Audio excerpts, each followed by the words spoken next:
Chapter 2: Two Laws of Success Achievement. As a working unit, you are a kind of one man business corporation made up of two departments, the mental and the physical. Your mind is the executive office of this personal corporation, its directing head.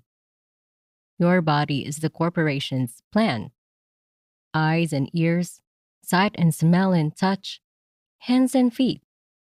These are the implements, the equipment.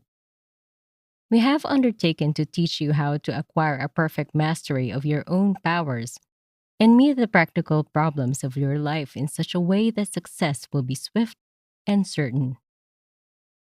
First of all, it is necessary that you should accept and believe two well settled and fundamental laws. 1. All human achievement comes about through bodily activity. 2. All bodily activity is caused, controlled, and directed by the mind. Give the first of these propositions but a moment's thought. You can conceive of no form of accomplishment which is not the result of some kind of bodily activity. One would say that the master works of poetry, art, philosophy, religion are products of human effort furthest removed from the material side of life.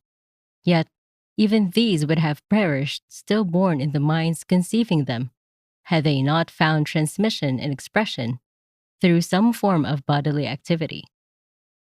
You will agree, therefore, that the first of these propositions is so self evident, so axiomatic, as neither to require nor to admit of formal proof. The second proposition is not so easily disposed of. It is, in fact, so difficult of acceptance by some persons that we must make very plain its absolute validity. Furthermore, its elucidation will bring forth many illuminating facts that will give you an entirely new conception of the mind and its scope and influence. Remember, when we say mind, we are not thinking of the brain. The brain is but one of the organs of the body, and, by the terms of our proposition as stated, is as much slave of the mind as is any other organ of the body.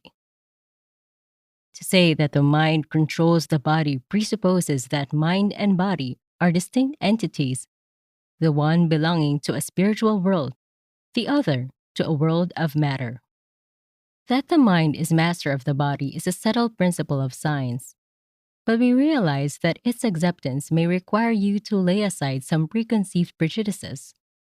You may be one of those who believe that the mind is nothing more nor less than the brain activity. You may believe that the body is all there is to man, and that mind action is merely one of its functions.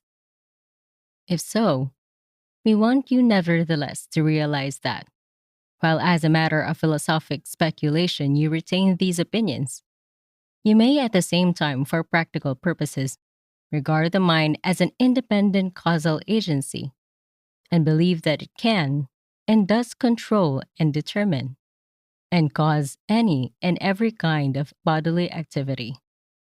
We want you to do this because this conclusion is at the basis of a practical system of mental efficiency, and because, as we shall at once show you, it is capable of proof by the established methods of physical science.